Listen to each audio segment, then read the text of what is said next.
Yo, what's cracking, folks? Welcome to episode number 30 of The Painter and the Pixie. I'm your host, Gerry Vassar, and I am joined, as always, by your other lovely host, Serena. Hi, everybody.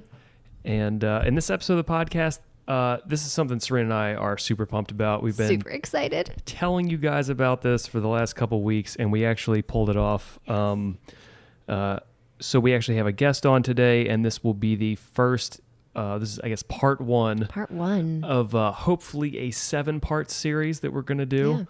Yeah.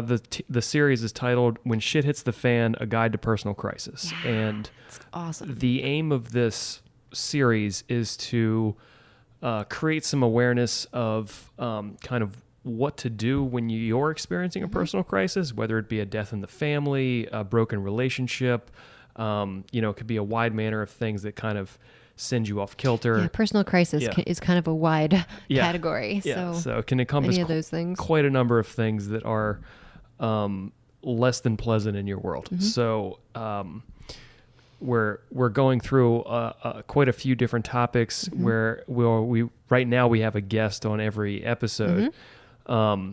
And they are experts in their relative fields. And so in this episode, we have my dad on, Gerry Vassar, who is the CEO and president of Lakeside Global Institute. Mm-hmm. And I guess they have the Lakeside schools are all under that as well. Mm-hmm. But also he's been in the show before where we did one with him on relational integrity, which was many of you really liked that one. And we're talking with him about my dad has gotten a lot of calls from people that were in personal crisis, and he has helped them through it and counseled them through it. We lovingly call him the oh shit guy. So when shit hits the fan, we call Gerry Vassar and kind of get some help to work through the process. So we thought he would be a really great first guest to have on for you guys to sort of talk about what does that mean, being the oh shit guy? How do you keep your cool in the midst of personal crisis? So this is, as Jeremy said, the beginning of our series to kind of offer you guys our best tips, tricks, tools in managing personal crisis, getting through it not just managing, but like getting through and being good on the other side. Yeah. And like I said, not only handling your own personal crisis, but being a good friend, or, influence on someone that's also experiencing a personal crisis. Mm-hmm. And we're going to be talking a lot about the observer role today. And I just want to emphasize, as I pointed out during the podcast, that it's a skill. It's a skill that you can these are skills you can get better at, and with practice, it can become even like second nature, just like any other skill you develop. So that is, Serena and I are really excited to move through some of this information with you guys. I really hope that you enjoy it. I think you will. This was a really good episode, and we have lots more stuff on the table. So, without further ado, please enjoy episode number 30 of The Painter and the Pixie with my dad, Gerry Vassar. This is only the beginning. All right, ready? Ready? What you're going to hear about today is nothing short of a miracle. Well, I don't believe it. Let's find out. Ready, set, go.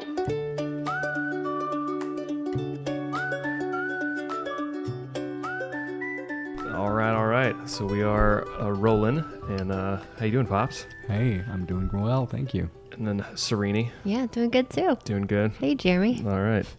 Yeah, so we are, we're embarking on this mini-series that we have been talking about for a few weeks now. Mm-hmm. And I thought who better to kick things off of a series titled When Shit Hits the Fan as the original oh shit guy. So nice to be known that way. Yeah. Wow. Yeah. Good title. There are worse things to be known for, I think. Yeah, probably. At least you're the guy like usually not causing the shit. Well, that's true. That's a good point. I guess that depends on who you talk to, but anyway. So in the, we are through this series, what we really want to do is help people to better handle their own personal crisis, but also to be able to support those that are experiencing their own personal crisis and how to be a good friend in that moment, a good listener, all of those things. And we've covered a few things already in our podcast prior to this series that kind of weave into that topic as well. Mm-hmm. And, growing up with you as my dad, you got called quite a bit. You and Mom actually got called quite a bit for people in crisis, whether it was from church or business or your counselees giving you a call when rarely it seems does someone call you where everything's going great. Right. So True story. it's usually so I've seen you take a lot of phone calls where someone's freaking out because something bad happened and they are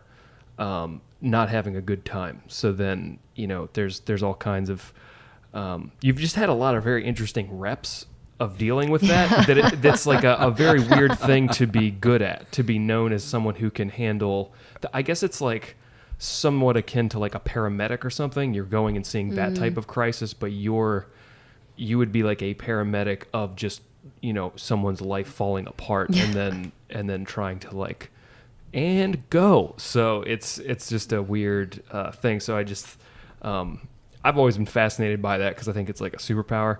It's just very like weird thing to be awesome at. So, and I know you've developed some tactics and ways that you handle that. So I thought, as an intro, we'd start kind of with that as, presenting your background and things like that. But yeah, helping people out with personal crisis because it's going to happen at some point. Some bad things are going to happen and it's going to put people off kilter. And then what I would really like for people to come away with is a way to approach it in a healthier way where you're not so blindsided. And then when you do realize that you're in like kind of crisis mode, that there are healthier ways of dealing with it and we'll say less optimal ways of dealing with it. So if that makes sense. Mm-hmm. Cool. So, like, I guess I would like to know, when did you first start like kind of developing that skill? Like when did that really start where people were like, my life's in the toilet, where's Gerry? Like that's... I found it interesting that when I actually was a teenager, I was working with a group of other students in my school and church and whatever, and it ended up that when things would go apart, I always would get talked to. Now, one of the interesting issues was that I was also like, I was one of the first people to have a car, and I always ended up in the car, and usually the last person I would drop off was always having a personal crisis. And as I was talking to them about processing what it is and giving advice and whatever I was doing, and I was certainly not as skilled in those days as I am now, but it was an interesting affinity because I kind of enjoyed the problem solving. And it became natural and intuitive, which, got me to think about going into the field of psychology and pastoring and dealing with people and counseling situations. And it kind of gave me an intuitive sense of, this is something that I think I could be good at and enjoy doing. So it's like strengths. If you find that something energizes you, it's probably a good idea to pursue that to some level by virtue of vocation or hobby or some aspect of your life if you think it energizes you. And for some of us, and people think we're kind of sick and wrong for this, but sometimes problem solving and helping people get from point A to point B, you find to be very energizing. And if you really cannot react emotionally to their issue and be strategic in the midst of crisis, help them become more cognitive about what's going on, then it really is gratifying. So I think I began to enjoy it as a teenager. I remember I was sitting at an event once, and they were asking people to participate around some topic, and one girl who was a friend of my friend's girlfriend said, "I'm not talking with him in the room. He's going to psychoanalyze me." And I was like 17. And I went, "What? What? Is that what I do? Oh my goodness, that's not good." But anyway, in the process, I think it started very, very early. And then I really wanted to find the right kind of strategies, not just psychological labels. I think early in my life, when you get training, you learn that people like to label behaviors. Yeah. Right. You know, when you say paranoid, schizophrenic, or when you have Freudian Oedipus things, or all on this, starting labeling all the things that we do. And I always was one to reject those labels, because I always felt that strategically there was something going on that is imminently able to be processed, recovered from, healed from, and fixed. Not in the direct one-to-one like you fix something physical with a tool, but that there's room in the human spirit to figure out how to move through these things, either at a spiritual, emotional, physical, or psychological or relational level. There's always strategies to do that. So I enjoy kind of puzzling that together and piecing it together and trying to find that formula that works for people. And I think, learned very quickly that I don't know it all, that I have to be very humble, and that I really have to listen intuitively before I get the data that you need to solve the problem. Right. And a lot of people want to plug in a label and say, well, you're a this, so I'm going to give you this drug, and then we're going to do that drug, and then all of a sudden we have national drug crisis. Yeah, it's just like like you met these requirements, and here you go. Here's your label. Now go get your other thing. So it's important to individualize what's happening. And you found that you, even from the jump when you were a teenager, that you looked at it more as problem solving versus responding emotionally to someone else's whatever their personal issue was. That seems like an unlikely reaction for most people to look at it like that. I've heard you talk about it as you were an adult. I just didn't know that you looked at it like that from that early on, that it's just like almost not in a cold way, but it's a set of circumstances that you can then solve and hopefully remedy in some way, or start strategizing about it. And I think there is a benefit in being a bit of an introvert, because you don't, as an introvert, you don't react with all those external, well, why, all this huge reaction. You kind of you react internally, but then what do you do with the substance of what you've heard? Do you turn it into strategy? Do you offer it up, or do you just internalize it and accept the pressure of everybody's issues and bear responsibility with no outlet? Because then that gets stressful to me, that I can't do anything to help. That's the most frustrating place for any of us to be, when people say, here's a boatload of problems, and by the way, you can't do a thing about it. Yeah. And you're going, well, then why are we in discussion? Right. That doesn't, and empathy is important, and sometimes you just need to listen to people. I get that. But when you're in a situation of extensive crisis, serious crisis, we want to help our fellow man get out of it and move forward and have a productive solution to get them to where they want to go. So, and then, fast forward many years where you've taken on more and more responsibility through business and personal relationships and your leadership roles in various other organizations. Like, it seems like the larger your social network, the more personal crisis issues are going to come your way, which has definitely been the case with, your counseling career, which is kind of a hobby's a weird way to put it, but that's like you do a lot of that on the side. So have you, through your experience, have you noticed, we'll say like more optimal ways people will approach like a personal crisis? And I guess defining some terms of like a personal crisis can be anything that is kind of sending people into a tailspin. It's say like, divorce, death in the family, loss of a job, all of these types of things that are deeply impactful to that person, and that can kind of disorient them, and then it kind of turns their world upside down. So that's the, as we said in the series, the shit hitting the fan. So then, like, what have you noticed? Like, what's a good response, and then what's like a less optimal response? Like because you've had so many reps of being in that space where people are experiencing the crisis. I mean, I think that varies from person to person, but in the general terms, the only good response is to do a lot of active listening, which you've already talked about in one of your other podcasts, correct? Yep.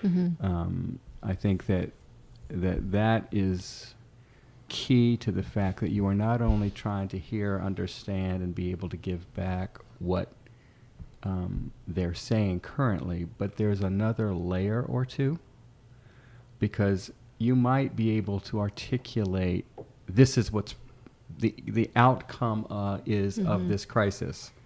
So I have these 3 dilemmas now, or this crazy situation.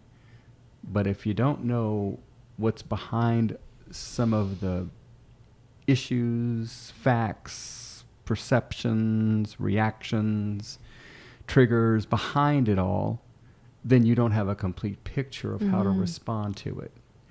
Not to mention the fact that also, what are you really processing here?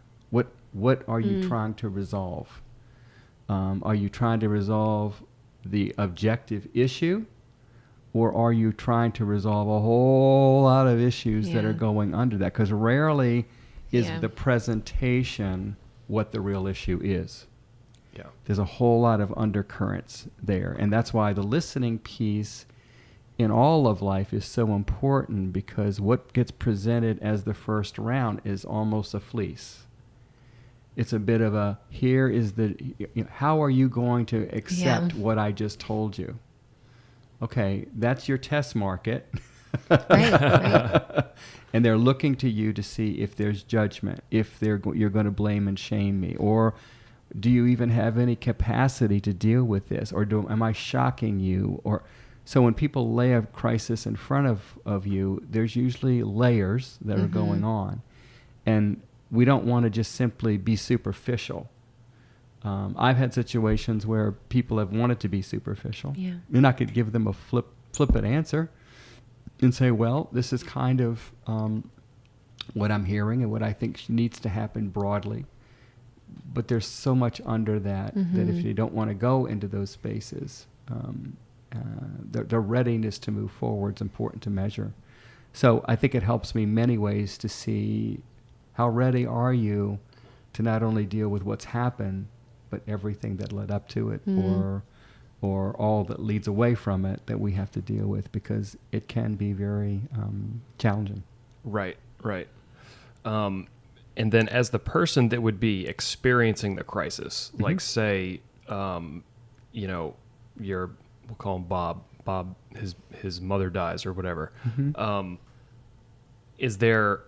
Have you noticed through all your experience, like what would be, I know you have your own responses because you've fielded so many people's, their crisis, but if you're experiencing it for yourself and you're noticing, like, you might be making impulsive choices or whatever, like when that negative thing happens, like a death in the family, like what is the proper way to go about dealing with that, like a more optimal way?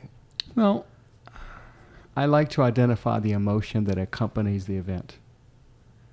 So you're overwhelmed with the suddenness of this, and therefore you're facing more grief than you can deal with right now. And the other consequences might be this and this and this and this, and that's what I've gathered through the data gathering process in active listening.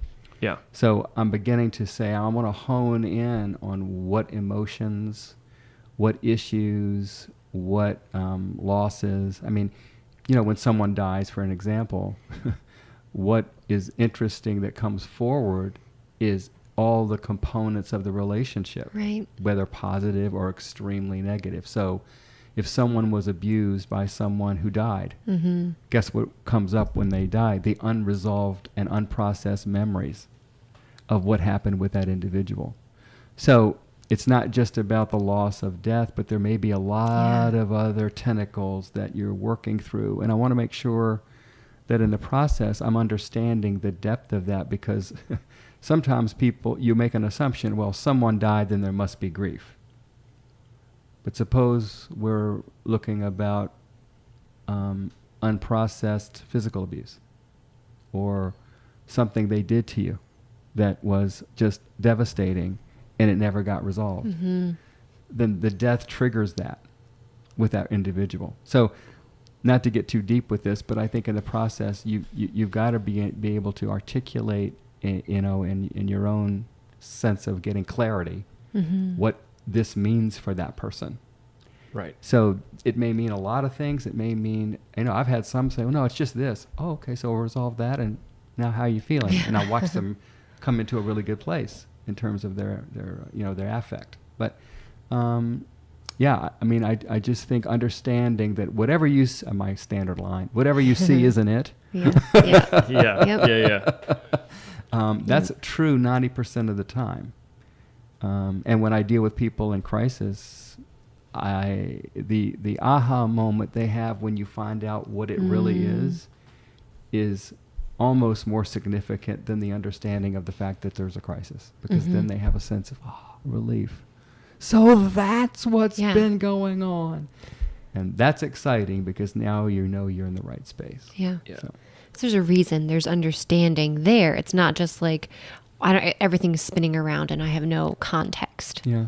Yeah. Well, giving people context is just really important because a lot of times you're right. It's exactly how it is. I've got 50 plates spinning, all feeling like emotional damage right now. And I'm so much in stress and so much in allostatic load that I don't know what to do to keep. And if they fall, it's all over. Right. Life's all over. Right. And I'm going, no. Let's talk about that and what these plates are and why do you feel responsible to balance them all? Who gave you that gift? And then all of a sudden it compartmentalizes into dosable issues. Yeah. So there's where your clarity comes in. Yeah. So if A, then B, if A, then B, if A, then B, if A, then B. And when you start describing, so what I'm hearing you say is this over here and this over here and this over here. Rarely is it one issue.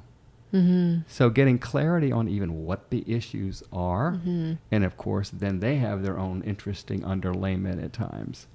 So I think a lot of things, when I try to get people to say, well, what's going on for me in this?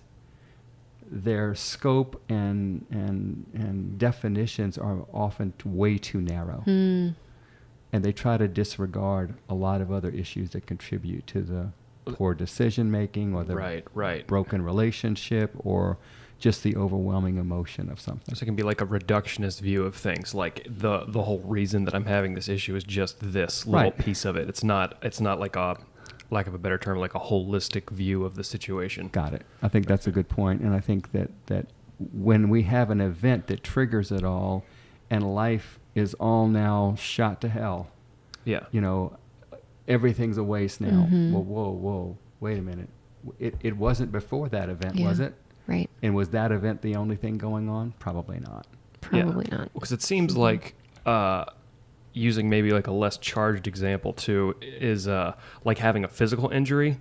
A lot of times when you have a physical injury, you've got some underlying kind of little niggling injuries that haven't been addressed. Compensation patterns. You're kind of like dealing with it and it's like, it's a little tight, and then it hits a tipping point where something breaks. Your knee blows out, you have a back impingement, something you can no longer deny, and then that is it is just the last kind of tipping point of the symptom that is like, now it makes you stressed in already like weak framework with a larger stress, and then the frame just kind of crumples, and then you're saying like, well, it was all I'm all just screwed. It's like, well, there was other stuff going on there that led to this kind of massive injury. Not to mention, why do you ignore symptoms?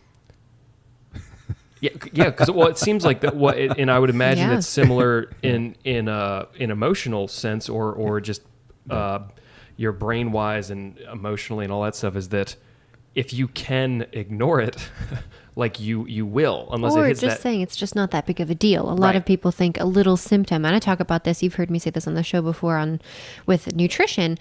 Little symptoms turn into big symptoms. We talked about that last week. Little things turn into big things. So like if someone comes to me and they say, oh, my digestion's fine, I just burp sometimes after I eat. I say, okay, let's pay attention to that. That doesn't seem like a big deal, but that could lead to something that's much more significant. Really low stomach acid and all these really bad digestive problems. But it's like, oh, well, I just burp. It's not a big deal. Or I have hiccups sometimes. It's not a big deal. But it's still your body communicating with you. Those signs are still important. Well, I had a client once, to illustrate, who came in and he was about as jacked as somebody could be. Jack, you mean physically? Physically, like muscled yes. up. Yeah, I'm using your term, Jack. Yeah. But he was very muscular. He could barely fit through the door. He was so square. Perhaps taking some Mexican supplements. True. And eventually I just had to come out and say, what's going on there, fella? Yeah. Why are you this ripped to the point that you can hardly move? Yeah. Well, the issue was I was beaten by my father at age 16, and I vowed that he would never be able to do that again. Mm-hmm. And that drove the whole scenario. Like just get hulked out. And he made it so that he was an intimidating force. Mm-hmm. Well, guess what he also had besides steroid use? Lots of injuries.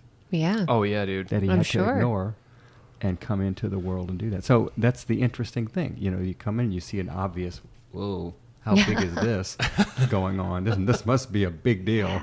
And when he came in, it was totally something different that he presented to me. And I realized this guy's really, really trying to allay a fear that he had as a teenager. Mm-hmm. So it's like an overcompensation to like be so scary that that's never going to happen It'll again. never happen to me again because no one will ever intimidate me again. Well, he was scared to death that would happen. So look what he did to compensate.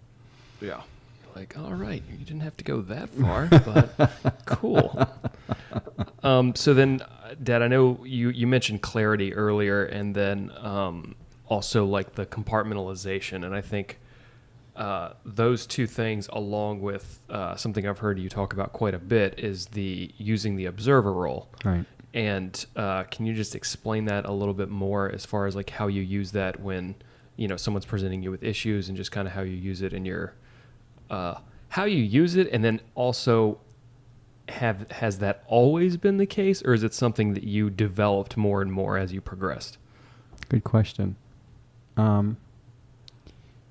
As I said, I'm a bit of an introvert, so I think it's somewhat easy for me to look at the world in a non-reactionary way, or at least if I'm reacting internally, and no one exactly knows what I'm doing. There have been some moments where I've gone, what? in my head. And my standard question when I'm in a dialogue like that is to how do I salvage myself so I don't look like I'm in shock. So then I will usually go, and then what happened? And then I'll take my own time to calm my own brain. But anyway, aside from that, Stall. I think the observer role is one of these scenarios. I think I probably again, have an intuitive sense of saying, if I'm going to help you, I can't be so empathetic to what's going on that I'm in the game with you 100%. Yeah. I certainly want to be empathetic and not be judgmental and be accepting of who you are and what you've done, to the point that I can understand. Because really, once you find why people do things, it makes sense, even though it's crooked. Mm-hmm. It makes perfect sense sometimes. And a lot of times when we see obtuse decisions, we go, what the heck's going on here? Yeah. But if you listen to why they did what they did, it has a strange sense of logic. It's just not healthy. Yeah. Right. Put it into context. So one of the things that you're looking for is to figure out what that logical system is. From where did this come?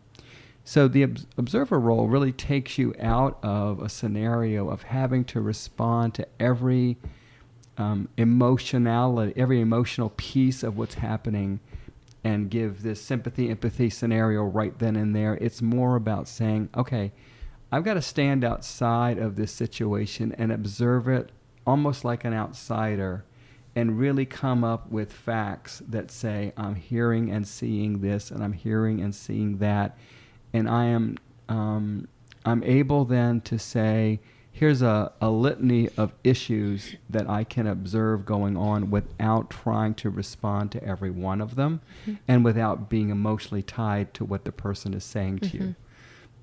It's not a not caring. Right, it's not being cold. It's not being cold, because cold would be to either avoid, look the other way, or give some kind of sarcastic remark.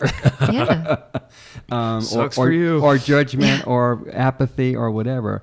It's this engagement that you have that not only helps you to observe what's going on, but as you listen well, you are helping them to observe. So I liken it to holding up a mirror.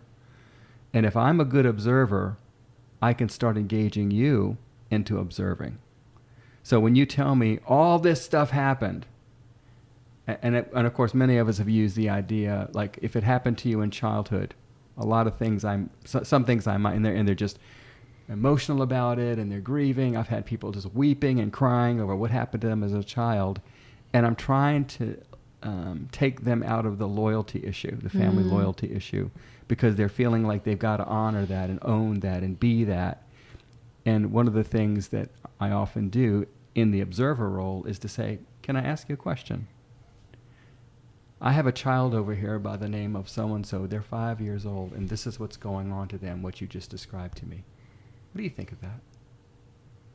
What do you think of what happened to the child? And they go,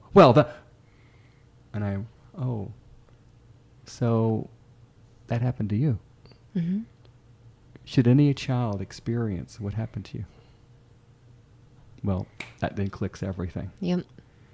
And that's the beauty of the observer role, because we can look at it objectively as if it happened to somebody else. Mm-hmm. And we can both now gain a view of it that says, wow, that was whatever it was. Mm-hmm. Unjust, predictable, unfortunate, whatever. Yeah. And so I think that the observation role helps me objectify, and it helps them objectify, and not do the blame and shame thing that a lot of people do to say, I must have deserved whatever happened to me that put me in this crazy situation. And I think in the observation role, very often I can say, this behavior that you did is predictable. Mm-hmm. In the confines of your world, in the way that you shape your reality, in your private world with all the stuff you guys have already talked about and regulation and how I've gone about it crooked and crazy and whatever I've done, from your frame of reference, of course, that's predictable. Mm-hmm. That someone who was a child of an alcoholic who would be parentified would basically be meaning they became the parent to the alcoholic parent. Mm-hmm. It would be easy for that person to then say, I am responsible for everything and everybody. And when someone around me makes a mistake, I have to carry the whole weight of it. Yeah. And then I have allostatic load because everybody around me has problems and I'm trying to fix them all because I had to fix my parents and no one else helped me and I was alone and I was solely responsible. And I have all this stress and all these other things and I'm ready to shut down and divorce everybody and run away from the world and do everything. Wow. Can I help you observe that? Yeah. So when you had this, can you tell me that you had to pull your parent out of a bar and you took them home and then they were abusive to you for saving them? What kind of messages does that do with the wiring? So in the process, again, I'm getting way too deep, but observation role says... That's all right. That's good. The observation role gets to that space of all of us saying, hey, I get that. Mm-hmm. I see that. Do you see that? And it's predictable that this would happen. Mm-hmm. So now even their crazy decisions or their way they're feeling or whatever, or their way they're treating their spouse or whatever they're doing makes sense. Yeah. Yeah, when you say that, it makes me think about what we talked about a little bit earlier of bringing things into context. Mm-hmm. Because a lot of times people are in this situation and they are going on and on and on because they don't realize that it makes sense. You're trying to help them as an observer to say, oh, according to what you said, you're at the confines of your reality, all the choices you made are logical in that logic system. Right. But let's give you an option to look at a new logic system so you can make different choices moving forward. Right. And I think that's where we move to a whole different segment of the therapy to say those are the things that now we can do because we have, if we look at the family legacy issue or the other legacies that we have, we become disloyal to those things. And we've got to take your loyalty away. And now you have options. But if you don't even know what those issues are, and you haven't explored it, that's why a lot of people get really upset that I'll make you go through your history. Yeah. It isn't because I'm a Freudian and I'm going to look at where you're fixated. I really want to look at what happened to your neurology and what you think is a core belief that you have to own. Right. So that as you move to this scenario, we have the basis on which we're going to build our relationship. And I think the other piece of this that's so important is that when you really are building a lot of trust when you're listening to someone's stuff. You know, are you available to them? Are you attuned to their needs? Are you having your own relational integrity with them? Do they feel judged? There's this whole battery of walking through a situation with someone where they really are asking, are you judging me, and do you get it? And if I'm judging them, or if I don't get it, I lose credibility right then and there. Right. So when we are actually pulling this stuff out and we're trying to say, let's have clarity and let's have observation, there's also a trust building process that's going on, which is important that I be very relaxed, that I be very calm, and that posture of seeking to solve with you, joining you, partnering with you, not judging you, is so important to what we do. And absolutely. I kind of know the answer to this, but it's something that I want to reinforce for the listeners is that we've talked about things like relational integrity and active listening and framing them as skills. Now, this observer role, I know you said you had a natural proclivity to it because you're an introvert and you kind of intuitively looked at things as solving a set of issues, like reverse engineering a puzzle or whatever. How much better are you at the observer role now than you were, say in your 20s? Yeah, it's similar to active listening in the same way because it's practiced. Right.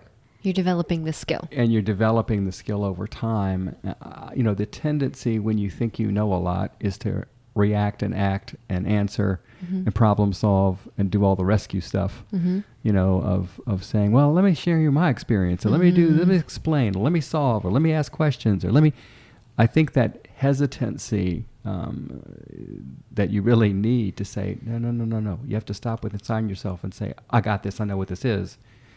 To short circuit your understanding of what's happening is your fallacy. So not feeling that pressure, talking to myself, saying, do I have this yet? Okay. Asking what's going on for me. Do I think I've got a grasp? I mean, I have sat in situations and I had no idea what was going on. You're sitting there going, wow, that's crazy, and how did you ever come up with that scenario? I had one last week like that where, the person was telling me that they believe that their depression was very much related to no good childhood memories. And I went, okay. Yeah. What do I do with this? And it was fascinating what happened because I asked, well, tell me, if there's no good childhood memories and that is your other shoe dropping all the time, whatever I do, there's nothing good. Whatever I do in life, there's nothing good. Was there anything ever good? So I have to ask the question, was there anything good? And then as I moved towards their childhood experiences and said, well, so what I'm hearing is you said that if A, then B. Was there ever an A without a B? Where it was just fun. And all of a sudden, we found a niche where they were with their sibling and very isolated because they were made fun of by all their friends. But they it was two brothers, had a blast. And every time this person decided to move to the consequences, I stopped. I stopped them and I said, I want you to keep going to the blast, to the good times. They went for 25 minutes and told me nothing but good childhood memories. There you go. And when I said that, he broke down and wept and said, finally. Now, I would love to attribute that to my great clinical skills, but I will tell you that was really, really, really tense for me, and looking for that scenario that this person believed didn't exist, and not knowing whether it existed or not. Yeah. Yeah, you're looking for that opening. And knowing that he needed something positive to grab to in order to assist him, because what he's doing is he's trying to get off of his depressive meds. And he's thinking that we got him off of one major psychotropic drug, which he's been on his whole life. Yeah. And he was trying to get off meds. So, again, it's interesting to listen to people talk and tell me why their deficits are where they are, and for me to sit and go, okay, I've really got to listen to this. But what is the issue? Really simple. He needed a positive childhood memory. That's all. Yeah. That's all. How hard is that? Well, evidently hard. Pretty hard. For him, it was tough. In some cases. But really, but is that genius on my part? No. He told me this. And that's why the observer role and the intensity of listening and the focus is so important when we're dealing with someone who says, man, I just had this horrible thing happen. It's not just about what just happened. It's about so much more. Yeah. So observing that, listening to that, engaging that, not judging that, compartmentalizing the pieces of that, all are a part of what I think gets to be important. And from like what you just said, and then some things I've heard you allude to, my best analogy in my own personal experience is it just, so like obviously I'm your son. Now, I don't think, well, Josh has been on this show a little bit ago, but so that you have two sons, Josh and me, and Josh is the eldest. And I would say temperamentally, he's more set up like you. He's more introverted. He processes things internally, and he has like that less reactivity thing going on. Where my mother is awesome, and I'm geared slightly more like her, where I will definitely let you know what I'm thinking. And More extroverted. I'm more extroverted. External processor, and I just kind of thought that's, the way we always call you Yoda, because you, like when someone says something crazy, you're like about the biggest reaction that I've seen you have is, huh, like that's like oh shit. And I'm like, I don't know if that's something I can work on, like as a young fella. But then in my early 20s, I started doing fight training with Muay Thai, which is Thai kickboxing, and boxing. And one of the things that you have to acclimate to is people are punching you in the face and throwing kicks at your face and trying to elbow you and all kinds of things. So everyone, if you throw a punch at their face and they're not trained, will close their eyes and flinch away. And if you keep doing that, you will never be in striking range, and you want to stay what they call in the pocket. You've got to be able to just slip and dodge and weave as these punches are coming at your face. Right. So you have to train the reactivity out of you. Right. Where like a punch comes and all you do is slip it. You don't blink, you don't break eye focus on either the person's eyes or their chest, and you either like, you can roll with it, you can dodge it, you can parry it, and then you're going to return. So I always want to be in range when I'm moving into strike to land something. And I'm like, okay, that's a crazy thing to learn how to do. That someone can swing at my face and I'm not going to flinch away. I'm going to do my best to roll with it or dodge it and then counter with something of my own. So, and it seems like when people are in a heightened state of, they've had something really bad happen to them, whether it's a trauma or a death in the family or whatever, that first salvo that they throw at you, like the Jerry, like that first symptom is like the big part of that is not reacting to it, because it seems like that initial non-reactivity sets the stage to help the processing come through. Because a lot of times they're looking for a reaction, maybe not always with you, because you're kind of more in like a counseling role, but it seems like I have noticed just trying to actually become a better observer and listener is that you can, a lot of times someone they don't come to me the way they come to you. But a lot of times I'm like, you're a dumbass. That's my first reaction. and that's not helpful. And then no one comes to you to ask for problem solving help. So I just one way to cut the load down.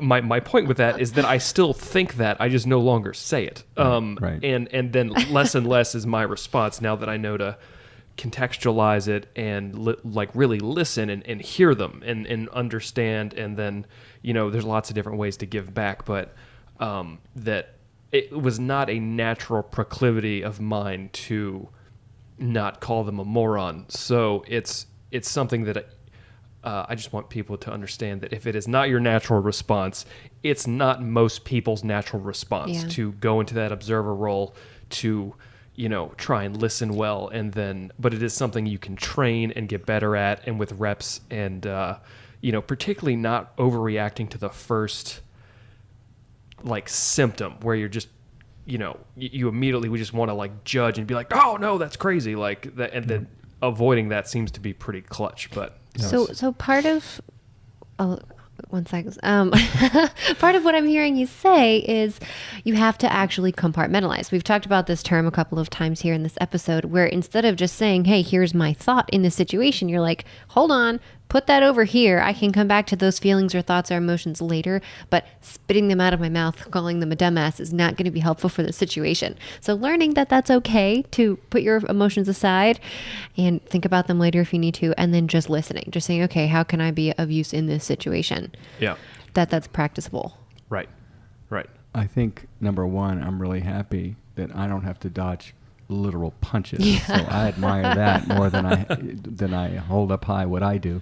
I don't know. I would rather get hit in the face than listen to what you have to listen to. I just think it's less intrusive for me to take the verbal blows. It's much quicker, though. Yeah, maybe so. Yeah, I would do a 3-minute round way over a long counseling session. At least you don't have time to call somebody a dumbass if they're swinging at you. So. No.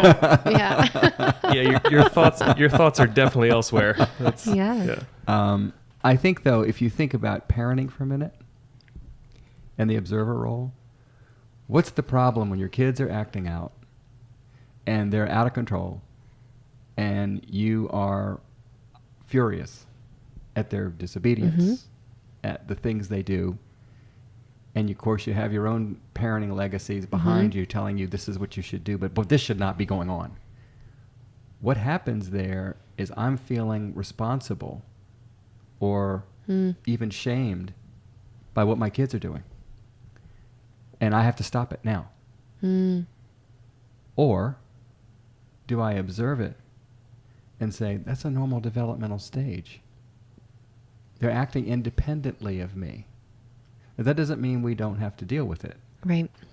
It means that the whole approach is really dependent upon your observer role status. If I'm observing and dog training, same thing. Right, Gus? Yeah. He's laying on my feet right now. Are we looking at it as developmental? Yeah. Or some level of normalcy in how we categorize it? Or are we looking at it from a point of I have to solve somebody else's or fix somebody else's issue in a certain way right now, or I'm going to look bad or be responsible or not be responsible for them the way I should be? And what you realize is all of this takes a lot of time. And if we're going to be thorough and careful in the process, the worst thing we can do is react violently and judge it to the point that they're going to shut down and go right back to where they came from. So it's not just a skill, but it is a strategy that allows future development. And I think that if you have a child that you are continually screaming at and punishing and being punitive with and judgmental with, what happens over time is they cower away, and the fear they have is not a respectful fear, but the fear they have is a destructive fear. So observational role is really best learned in parenting. because then you're just, and of course, when they do the things you used to do, that just ticks you off, and you want to solve that right here, right now. And that's when rage can really flare. Mm-hmm. And the observer role there is very powerful. And so I think to take that as a powerful example, back it up a little bit and say, you can do that with your kids. Yeah, that's great. Is pretty important to understand that you can do that with your friends or those in your sphere of influence, to say, you know, my temptation is to say, judge what they've done from my frame of reference. And sometimes we have to say, well, what's going on for me? Mm-hmm. But what's going on for them? Mm-hmm. Yeah. Yeah. And I think in the process, I look at it as a stewardship. When someone hands you their crisis, you have to look at that like a jewel. They handed you something, even though it doesn't look good, it's dark, it's awful, it's terrible what they've done, and whatever. But you've got to say, this is a trust walk, and they've handed me something really, really important. And how am I going to manage that? Mm-hmm. Am I going to do it with kid gloves and be really careful? Or am I going to, smash it and hurt them further? Yeah. And because that's what goes on in the world a lot. Mm-hmm. The observer listening posture that has some empathy to it is so distinct from what we get from the rest of the world. Look at our politics right now. Look at all the shame and blame and judgment. Mm-hmm. Look at all the avoidance. Look at all of the things that go on in our society.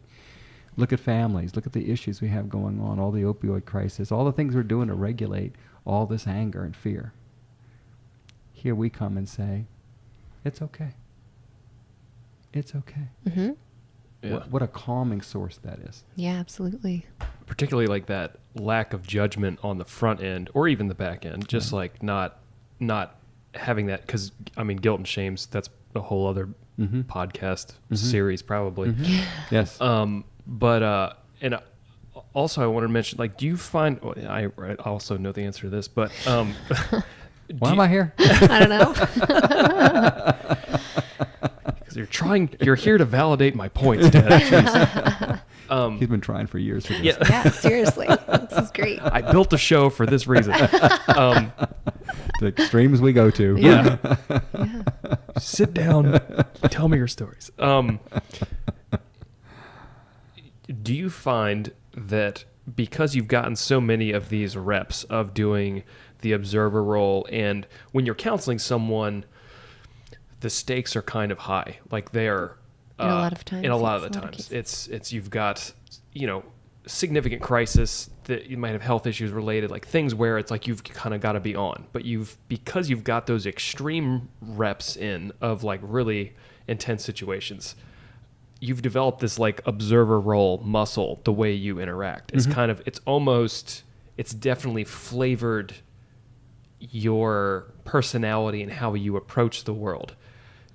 Do you consciously slip into that in like less, like in a standard business meeting? Because you're the CEO and president of Lakeside, you have lots and lots of employees, and you've got to meet with bankers and things like that.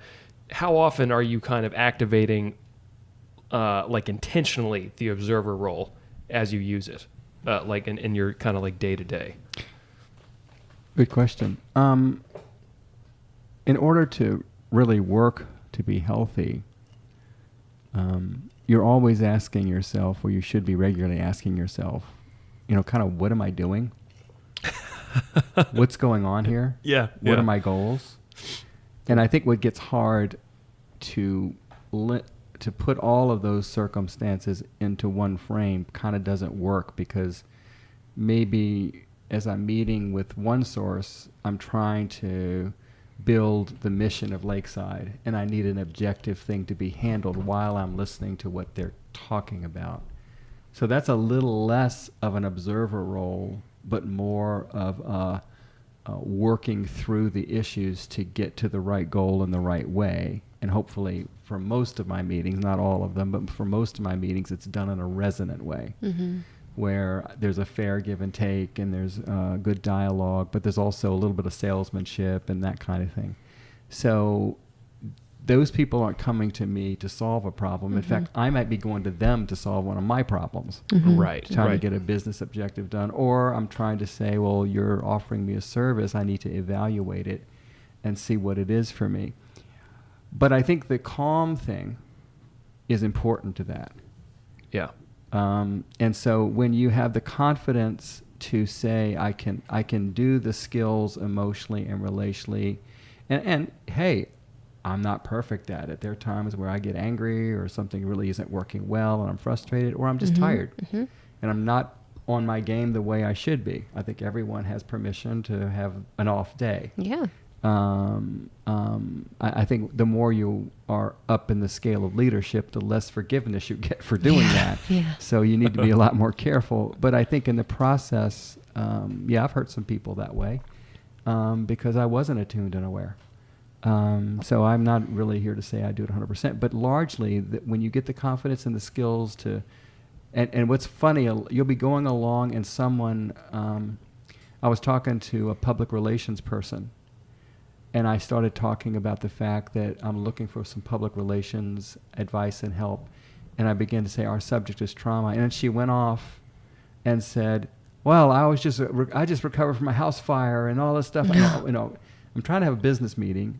And then I had to shift quickly into saying, well, I was evaluating what you're talking about to me. And now all of a sudden we're in a different space where you're telling me about your trauma.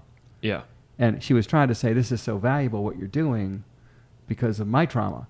And I went, shift. Yeah. So that's the curse of being who I am, is I can't do straight business. I have to do the whole thing. But I think that, there's certain triggers for me or cues for me that I have to go into certain spaces of observer role if I'm going to actually represent my character and the character of my organization and care for the person across the table. Yeah. So I think that, there's definitely a self-talk moment where I'm going, okay, what am I doing right now? Yeah. And me going into a space and trying to figure out what's the best response for the situation to get to the goal we're trying to get to. With someone in crisis, it's beginning to get them to a place of calm. First, the regulation thing first, and then move them up the ladder to be able to reason about what needs to happen or where we need to go in this process so I can get you to stay in a better place. And do you find that because you've had so many reps of going into that mode, when you experience, something akin to a personal crisis, are you able to do that internally for yourself, like move yourself into observer role? You get faster at it. Okay. You get faster at it. I think, I can say years ago, it would take me a little longer to realize what I'm in. Now the signs are really clear.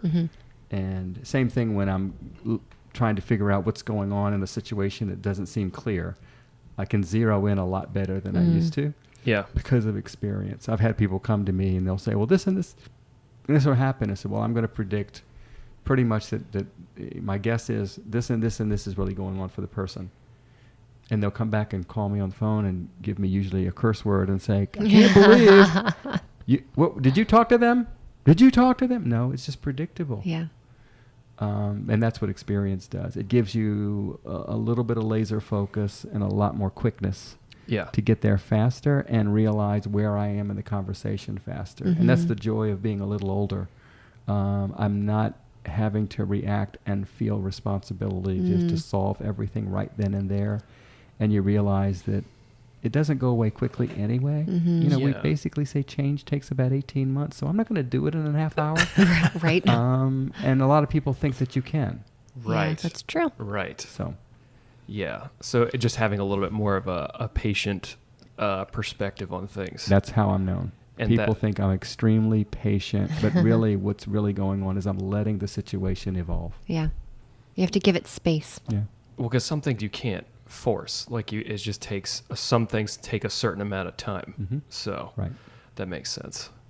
Yeah. I've just been, there's this word gets beaten to death, but mindfulness is kind of like the observer role is exactly that. You're very aware of where you are, where the situation is, and then tuned and aware to other people's emotions. Yeah, right. Yeah, and I just wanted to point out that this series is couched in personal crisis, whether it's your own or someone else around you. Being able to slip into the observer role to listen to a friend and help them process, or you're experiencing your own personal crisis of like, okay, I need to like take a few steps back and like really see what's going on, because Jordan Peterson has a thing where he says like, you want to be the go-to person at your parents' funeral. Like you want to be the person that is like rock solid in that space. When tragedy is around you, like you're the guy that people are going to. Like that's a good thing to be. Because you're not, you're able to get things done, and you've always been like that. Like you've always been the guy, probably because you've seen so many personal crises where you're just like, and then it's, but there's a sequence, like things have to get done. You've got to organize, and then, we're going to talk about stages of grief later on, but like you because you compartmentalize and say like, okay, I am going to have to process through this later, but right now these things have to get done. And that's kind of, to me, that was always a very impressive thing, where it was like everyone's in emotional turmoil and dad's like getting stuff done and handling things. And he's the guy that everyone's calling to, plan the funeral or whatever it is to move things along in the way they need to be. And that's how you help them. Right, right. When you sit and ask the question, okay, there is a funeral coming, and I am, or a wedding, coming, and there's all this chaos and craziness and things that go on. It's just really comfortable for me to take the helm and say, look, we're just going to keep everybody nice and calm, and we're going to get through the issues, and I'm going to execute. Now, that's not to say that after it's over, I might have a bit of a reaction internally and go, whew. Yeah. We did that. But I think the gratifying thing about that is you're actually helping those that are in the midst of grief, loss, problems, issues, and whatever, get to the other side, particularly when there is an event that has to happen and you're trying to help them get through it. If you're in observer state and intentional about what you're doing, it really does help the room. It helps the folks that are there, and you're able to take control, make them feel like someone's got this. It's not going to go to crazy places, and it's okay. Even in a crisis, like I've walked in on situations where, someone had a mental breakdown and they were throwing things and craziness was going on. Part of my role was to calm the other parties down, have other people calm parties down, while I ask people to come in and intervene, hold people in place, let it happen, and then process it with them afterwards. Yeah. There's crazy things that happen in life, and in the process, we've got to have somebody there that can hold a level of calm with everyone, and be, objective and stay cognitive so that we can make the right decisions in the midst of that. It takes a lot of self-talk, and some experience really helps. Right. This too will pass. It will not always be like this. Right. Well, I think that's a good place to put a pin in it for this episode. Sure. So, Sweeta, do you have any other questions about observer role? Anything you wanted to add? I think we're good. Final thoughts? Good. Dad, anything else? Good?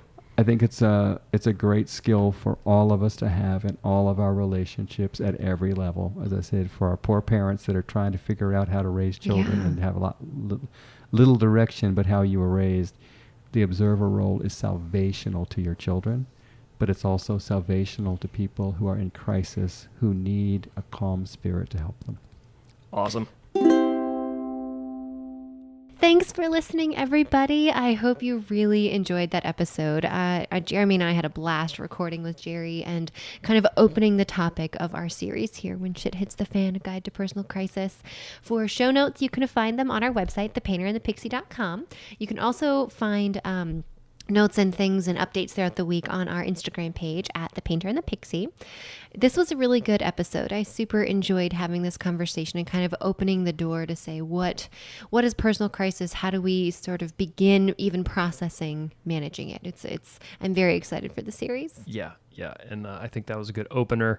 The observer role is so powerful. It's very powerful. It is incredibly hard to do if you're not predisposed to that, particularly if you're extroverted or reactive. And but you can get better. Yeah, it was you not can totally something get that better. it was very unnatural for me to get in that space. But if I'm conscious of it, I can pull it off sometimes. So, And one thing, I want to add one thing actually. We Yeah. didn't talk about this in the show, but what helps me when I'm trying to, and I'm in a stressful situation, is to start thinking about it. We did talk about this a little bit of, if this were someone else, what would I say right now? What would I do right now? How would I respond if I was watching this played out for someone else? That's really helpful to get me back up into cognitive creative space in my brain, observer role, to be able to say, okay, what steps do I take next? And like we said in the episode, it's not about being cold or heartless and not emotional in this situation. It's about knowing when to use your emotions properly, which we're going to talk about in a couple episodes here for you guys. So keep your eyes out. Yeah, you're not just supposed to be the Iceman. Yeah. It's the observer role is more about putting you in the best position to be able to help. The most help that you can. Yeah. And having seen my dad do it at a very high level in person, I will say it's one of the more impressive things to behold in a relational setting. So it's pretty powerful. Yeah. So anyway, hope you guys really enjoyed that episode. Yeah. I really enjoyed recording it, and we say we're excited a lot, but we're actually excited about really this series. And so I think you guys are too. Yeah. And if you're not, you will be soon. Keep listening. Yeah, so in the meantime, y'all be kind, and we will see you next week. Bye. See ya.